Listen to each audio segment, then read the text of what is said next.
Hello friends, welcome back to our channel empower mantras. శాస్త్రవేత్తలను అయోమయంలో పడేస్తూ గతం వర్తమానంతో పెనవేసుకున్న పవిత్ర ప్రదేశం పూరి జగన్నాథ స్వామివారి దేవాలయం. ఇది చరిత్ర మరియు ఎన్నో రహస్యాలతో నిండిన ఆకర్షణీయమైన ప్రదేశం. ఈ మందిరానికి సంబంధించి ఇప్పటి వరకు మీరెప్పుడూ వినని అద్భుతమైన రహస్యాలు తెలుసుకోవాలని అంటే ఈ వీడియోని చివరి వరకు స్కిప్ చేయకుండా చూడండి. ఇలాంటి ఇంట్రెస్టింగ్ వీడియోస్ కోసం మా ఛానల్ని సబ్స్క్రైబ్ చేసుకొని పక్కనే ఉన్న బెల్ ఐకాన్ని నొక్కడం మర్చిపోకండి. ఇండియాలో ఉన్న ఒరిస్సా రాష్ట్రం పూరిలో ఇది అర్థం చేసుకునే ఒక ఆశ్చర్యకరమైన కథ.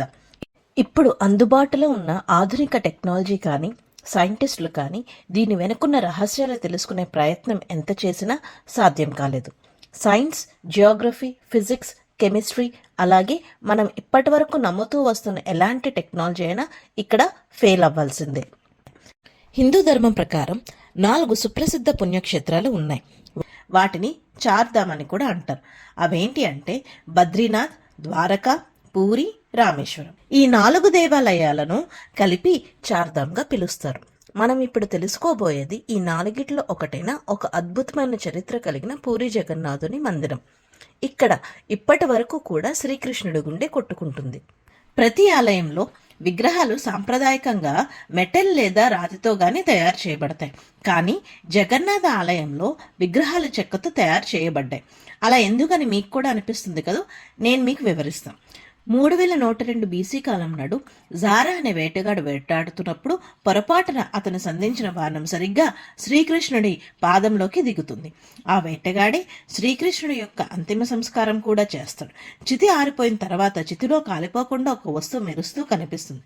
ఆ వస్తువు ఏంటి అనేది అతనికి అస్సలు అర్థం కాలేదు. విలువైన వస్తువుగా భావించి దాన్ని అమ్మి సొమ్ము చేసుకుందామని అనుకుంటాడు. కానీ ఎవ్వరూ దానిని తాకడానికి కూడా సాహసించలేదు. చివరిగా నిరాశతో అతను దానిని ఒక కర్రకు జోడించి నీటిలో వదిలివేస్తాడు. గుప్త సామ్రాజ్య కాలంలో అవంతి యొక్క రాజు ఇంద్రద్య అని ఉండేవాడు. ఇతను శ్రీ మహావిష్ణువుకి పరమ భక్తుడు. ఇతనికి శ్రీ మహావిష్ణువు కలలో కనిపించి ఒక నదిలో 3 సార్లు మునిగితే ఒక చెక్క దొంగ రూపంలో నేను నీకు కనిపిస్తానని చెప్తారు. తెల్లవారుజామునే ఆ రాజు కూడా నదిలో మునుగుతాడు. అలా మునుగుతున్నప్పుడు అతనికి ఒక దుంగ కనిపిస్తుంది. ఆలస్యం చేయకుండా ఆ దుంగని బయటకు తెచ్చి మోసుకుంటూ మహల్కి తీసుకుని వెళ్తాడు. తర్వాత ఎంతో మంది పేరు మోసిన శిల్పకారులను పిలిపించినా ఆ దొంగను మూర్తిగా ఎవ్వరూ మలచలేకపోయారు. కొన్ని రోజులు గడిచిన తర్వాత ఒక శిల్పకారుడు రాజమహల్కి వచ్చి, మీరు కోరుకున్నట్టుగా దుంగని మూర్తిగా నేను మలుస్తాను, కానీ అది కూడా ఒక షరతుకి మీరు ఒప్పుకుంటే మాత్రమే అని అంటాడు. వెంటనే రాజు ఆ షరతు ఏంటో చెప్పమని కోరాడు. అప్పుడు శిల్పకారుడు ఏమంటాడంటే, రాజా, ఈ దొంగను మూర్తిగా మలచడానికి మొత్తం నాకు 21 రోజులు కావాలి. అలాగే నేను మూర్తిని చేస్తున్నప్పుడు ఎవ్వరూ నాతో మాట్లాడకూడదు, చూడకూడదు, నేను చేస్తున్న పనిలో వేలు కూడా పెట్టకూడదు అని అంటారు. రాజు కూడా ఈ షరతుకి ఆనందంగా ఒప్పుకుంటారు. మూర్తిని తయారు చేసే పని ప్రారంభమైంది. రోజు ఉలితో చెక్కుతున్న శబ్దం కూడా వినిపించేది. కొద్ది కొద్దిగా ఆ శబ్దం కూడా వినిపించడం ఆగిపోయింది.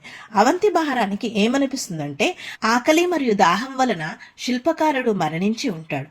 అందువల్ల ఆ శిల్పకారుడు ఉన్న గది తలుపులు తెరవాలనుకుంటారు. ఆ గది నుంచి ఎలాంటి శబ్దాలు రాకపోవడం వల్ల రాజు కూడా దానికి అంగీకరించాల్సి వస్తుంది. ఆ తలుపులు తెరిచిన తర్వాత ఏం తెలిసిందంటే, అసలు అక్కడ ఎలాంటి శిల్పకారుడు లేడు. కేవలం 3 మూర్తులు మాత్రమే ఉన్నాయి. భగవాన్ జగన్నాథుడు, ఆయన సోదరుడు బాలభద్ర, వారి చెల్లెలు సుభద్ర. అయితే ఈ జగన్నాథుడు మూర్తి మీద ఆ మెరిసేటి వస్తువు కూడా కనిపించింది. అది మరేదో కాదు, నిత్యం స్పందించే శ్రీకృష్ణుని యొక్క గుండె. ఇది నార్మల్ హ్యూమన్ గుండె లాంటిది కాదు. దీనిని ప్రాచీన అడ్వాన్స్డ్ టెక్నాలజీకి ప్రతిరూపంగా చెప్పవచ్చు. 12 సంవత్సరాలకు ఒకసారి మూర్తిని మార్చాల్సి వస్తుంది. అయితే కొత్త మూర్తులను మార్చే ప్రొసీజర్ కూడా ఇంతకంటే వింతగా ఇంట్రెస్టింగ్గా కూడా ఉంటుంది. ప్రతి 12 సంవత్సరాల్లో ఒక రోజు మాత్రం మందిరం లోపలికి ఎవ్వరికీ ఎంట్రీ ఉండదు. పూరి మొత్తం ఎలక్ట్రిసిటీ బంద్ చేయబడుతుంది. మందిరపు అర్చకుడు కళ్ళకు గంతలు కడతారు. చేతికి మందం కలిగిన గ్లౌజ్ను తొడుగుతారు. 100% చీకటిలో ఈ గుండెను తీసి కొత్త మూర్తి లోపల ఈ గుండెని అమర్చుతారు. అయితే ఇంతకు ముందు ఈ కార్యాన్ని చేసిన పండితులు చెప్పేది ఏంటి అంటే, వాళ్ళైతే దాన్ని ఎప్పుడూ చూడలేదు, కానీ చేతితో పట్టుకుంటున్నప్పుడు బ్రతికున్న కుందేల్ని పట్టుకున్న ఫీలింగ్ కలుగుతుంది అని అన్నారు. దీనినే మనం బ్రహ్మ పదార్థం అని కూడా అంటాం. అక్కడి వాళ్ళు నమ్మేది ఏంటి అంటే, ఒకవేళ బ్రహ్మ పదార్థాన్ని కనుక చూస్తే ఆ క్షణమే వారు అక్కడికక్కడే మరణిస్తారు. అందుకే కళ్ళకు గంతలు కట్టకుండా ఈ ఉత్సవం చేయడానికి ఎవ్వరికీ అనుమతి లేదు. ఈ మందిరం పైన ఒక జెండా ఉంటుంది. ఈ జెండా సైన్స్కి చాలా వ్యతిరేకంగా కనిపిస్తుంది. ఎందుకంటే ఉదాహరణకు మనం ఒక గాలిపటాన్ని ఎగరవేసినప్పుడు గాలి ఎక్కువగా ఎటువైపు వేస్తే జెండా దానికి ఆపోజిట్ డైరెక్షన్లో ఎగురుతుంది. ఎందుకు జరుగుతుంది, ఎలా జరుగుతుంది అనేది ఇప్పటి వరకు ఎవ్వరూ తెలుసుకోలేకపోయారు. ఈ జెండా గురించి మరొక విచిత్రమైన సంఘటన ఏమిటంటే, దీన్ని ప్రతిరోజు ఖచ్చితంగా మార్చాలి. అందుకే మందిరపు సంరక్షకుడు 2015 అడుగుల కంటే ఎక్కువ ఎత్తు ఎక్కి రోజు జెండాని మార్చాల్సి వస్తుంది. ఎందుకంటే ఆదమరిచి ఏ రోజైనా కానీ జెండా మార్చకుండా ఉంటే అప్పటి నుంచి 18 సంవత్సరాలు మందిరం మూసివేయబడుతుంది. మందిరానికి వచ్చిన భక్తులందరికీ రోజు ప్రసాదం పెడతారు.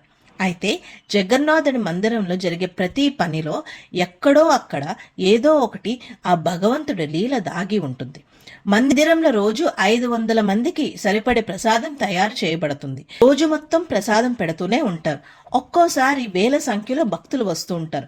ఇలాంటి సమయంలో కూడా జగన్నాథుడి మందిరంలో ప్రసాదం మాత్రం ఎప్పుడూ తక్కువ అవ్వలేదు, అలాగే వ్యర్థం కూడా కాలేదు. ఇలా అందరికీ సరిపోయేలా ఎస్టిమేషన్ వెయ్యాలంటే సాధారణ మానవుల వల్ల సాధ్యం కాదు. అంతేకాదు, ప్రసాదం పెట్టడం ఒక మిస్టరీ అయితే ఆ ప్రసాదం తయారీ మరొక పెద్ద మిస్టరీ. కట్టెల పొయ్యి మీద 7 మట్టి పాత్రలను ఒకదాని మీద ఒకటి పెట్టి ప్రసాదం తయారు చేస్తారు. సైన్స్ ప్రకారం చూసుకున్నా లేదా లాజికల్గా ఆలోచించినా అన్నిటికంటే కింద ఉన్న పాత్రలు ప్రసాదం ముందుగా ఉడకాలి. కానీ పూరి జగన్నాథుడి మందిరంలో సైన్స్కి కానీ అలాగే ఏ లాజిక్స్ కానీ పనిచేయవు. ఈ 7 పాత్రల్లో అన్నిటికంటే పైన ఉన్న పాత్రలోని ప్రసాదం మొదట ఉడుకుతుంది, తర్వాత దాని కిందది, ఆ తర్వాత దాని కిందది, ఇలా అన్నిటికంటే కింద ఉన్న పాత్రలోని ప్రసాదం మాత్రం చివరిలో తయారవుతుంది. నాకు తెలిసి మీరు కూడా ఇలా ఎందుకు జరుగుతుందని ఆలోచిస్తున్నారు కదా. ఇంతవరకు ఈ రహస్యం ఏంటి అనేది ఎవ్వరికీ తెలియదు. ఈ మందిరపు సౌందర్యాన్ని మాటల్లో చెప్పలేం. ఇంత పెద్ద మందిరం ఎలాంటి టెక్నాలజీ అందుబాటులో లేని రోజుల్లో ఎలా కట్టి ఉంటారు మీకు తెలుసా?